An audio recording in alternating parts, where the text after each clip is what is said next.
আমরা সৌভাগ্যশীল এক জাতি যে আমরা আজকে যে দিনটাতে উপস্থিত হয়েছি তা একই সাথে বাংলাদেশের ইতিহাসের একটা গুরুত্বপূর্ণ দিন, মহান স্বাধীনতা দিবস 26শে মার্চ। আমরা জালেমদের হাত থেকে স্বাধীনতার যে লাল সূর্য আমরা উপহার পেয়েছিলাম।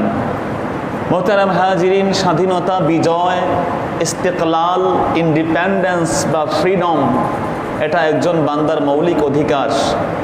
কেউ কারো অধীন নয়, বরং আল্লাহ পাক বান্দাদেরকে স্বাধীন করে জন্ম দিয়েছেন।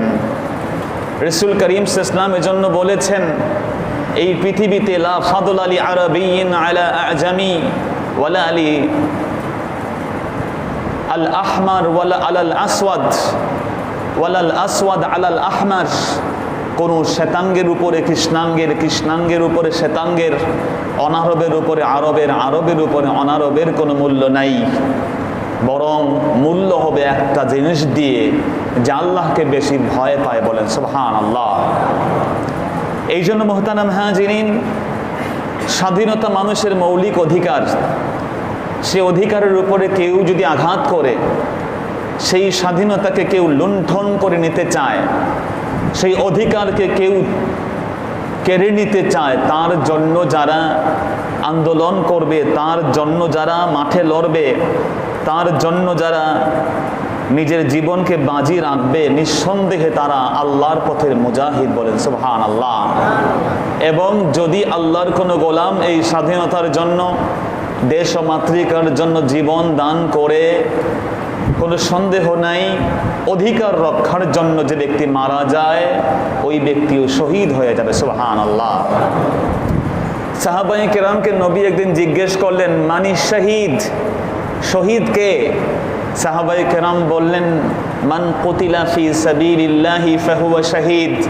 যে ব্যক্তি আল্লাহর পথে জিহাদ করতে গিয়ে মারা যায় সে শহীদ। রাসূল বললেন, সে তো শহীদ, হাকিকি শহীদ, কিন্তু আরো শহীদ আছে রে সাহাবীরা। যে ব্যক্তি মহামারীতে মারা যায় সেও শহীদ, যেই ব্যক্তি পেটের পীড়ায় মারা যায় সেও শহীদ, যেই ব্যক্তি দুর্ঘটনার কবলিত হয়ে মারা যায় সেও শহীদ। ওয়াল হাদিমু শহীদ, মাটি চাপা পড়ে কেউ মারা যায়। ওয়াল গারিক, কেউ যদি আগুনে পুড়ে মারা যায়, কেউ পানিতে ডুবে মারা যায়, সে আল্লাহর কাছে শহীদ হবে।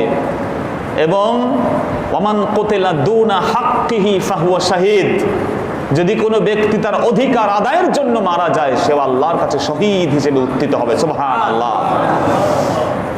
সেই শহীদদের এত মূল্য যে প্রিয় নবী সাল্লাল্লাহু আলাইহি ওয়াসাল্লাম একটি হাদিসে বলেছেন, মিকদাদ ইবনে মাদি কারুবা থেকে বর্ণিত হাদিস, আল্লাহর হাবিব বলেন, লিশহীদ ইনদাল্লাহি আযজা ওয়া জাল্লা খিসালা।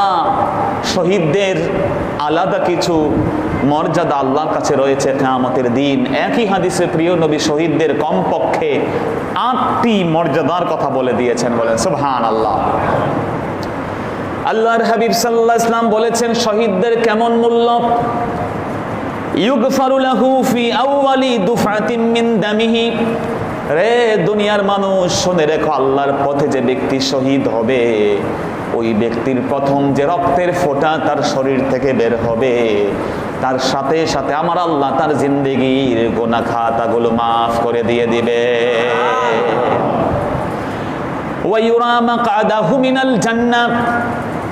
আল্লাহর যে গোলাম শহীদ হবে, এই পৃথিবী থেকে বিদায় নেওয়ার আগে আল্লাহর ওই গোলাম কিয়ামতের বিশাল সেই ময়দানে তার জান্নাতের তার সিটটাকে নিজ চোখে দেখে দেখে বিদায় নিয়ে নিবে। এই জন্য আপনারা জানেন, আনাস ইবনে নাদর রাদিয়াল্লাহু আনহু, নবীর প্রিয় সাহাবী হযরত আনাসের চাচা, তিনি যখন উহুদের ময়দানে শাহাদাতের অমীয় সুধা পান করছেন, শাহাদাতের সেই সময় অনেকে আফসোস করে বলছেন, আনাস ইবনে নাদর মনে হয় মারা যাবে। হযরত আনাস ইবনে নাদর সেই সময় জবাব দিলেন, রে দুনিয়ার মানুষেরা শোনো, ইন্নী লা আজিদু রিহাল জান্নাহ। আমি এই উহুদের ময়দানে, উহুদ পাহাড়ের ওই পাশ থেকে আমার আল্লাহর বিশাল জান্নাতের সুঘ্রাণ নিজের নাকে শুনতে পাচ্ছি। শহীদরা দুনিয়াতে বসেই তাদের জান্নাতে তাদের সিট, তাদের অবস্থান দেখতে পায়। শুধুমাত্র তাই না, আল্লাহর রাসূল বলেছেন ওয়ায়ুহাল্লা হুল্লাতাল ঈমান। বন্ধুগণ আমার, ঈমানের মৃত্যু বড় কঠিন। ঈমান নিয়ে মরে যাওয়া বড় সফলতার বিষয়। একজন ব্যক্তি শহীদ যে হবে, আমার আল্লাহর ওই গোলামকে ঈমানের চাদর দিয়ে আবৃত করে তার রূহটাকে কবজ করে নিয়ে নিবে। 4 নম্বরে আল্লাহর যে গোলাম শহীদ হবে, ওই আল্লাহর গোলামকে রব্বুল আলামিন ওয়ায়ুযাওয়াজু ইসনাতাইনি ওয়া সাবঈনা যাওজাতাম মিন হুরিল আইন, জান্নাতি 72 জন হুর পরীর মাধ্যমে আমার আল্লাহ ওই ব্যক্তির বিবাহের কাজটা সম্পন্ন করে দিয়ে দিবে। 5ম যে ফজিলত সে পাবে, প্রিয় রাসূল বলেন ওয়ায়ুজারু মিন আযাবিল কবর, আল্লাহর যে গোলাম শাহাদাতের মর্যাদা পেয়ে যাবে, আল্লাহর ওই গোলামকে আমার আল্লাহ কবরের যে ফিতনা আছে, আযাব আছে, তার থেকে মুক্ত ঘোষণা করে দিয়ে দিবে। 6ষ্ঠ মর্যাদা, কিয়ামতের দিন সে ভয় পাবে না। ওয়ায়ামানু ইয়াওমাল ফাজাইল আকবার, কিয়ামতের কঠিন দিনে একজন শহীদ ব্যক্তি আল্লাহর কাছে সেই সময় সে নিরাপত্তা লাভ করবে। 7ম ফজিলত হলো ইউদাউ আলা রাসিহি তাজুল ওয়াকার, এমন এক বিশাল সিংহাসন পাবে। ওই সিংহাসনে যেই মুকুটটা সে পরিধান করবে, এক একটা ইয়াকুত পাথরের মূল্য গোটা পৃথিবী বিক্রি করলে এক একটা পাথরের মূল্য দেওয়া যাবে না।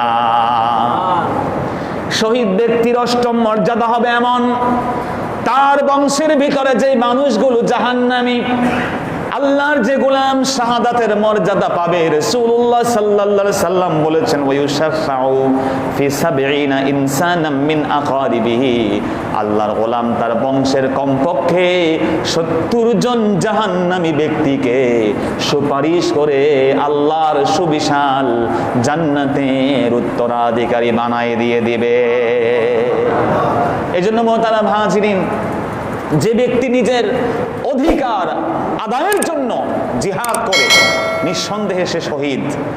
আমাদের মহান মুক্তিযুদ্ধে স্বাধীনতার জন্য, বিজয় ছিনিয়ে আনার জন্য যারা যুদ্ধ করেছিলেন, এটা অধিকারের যুদ্ধ ছিল। এটা ছিল জালেমের বিরুদ্ধে মাজলুমের জিহাদ। খেয়ে নাইজেরিয়াতে মানুষগুলো মারা যাচ্ছে, সোমালিয়াতে মহামারী হচ্ছে, আর তারা 9 কোটি মিলিয়ন টাকা প্রতি বছর এমনিতেই ডাস্টবিনে ফেলে দিচ্ছে। মুসলমান বন্ধুগণ, ইমানের এই শাখাটাকে আমরা আন্ডার এস্টিমেট করব না, আমরা ওভারলুক করব না। আল্লাহ পাক আমাদের ইমানের জজবাকে বাড়ায়া দেন কোনা আমি।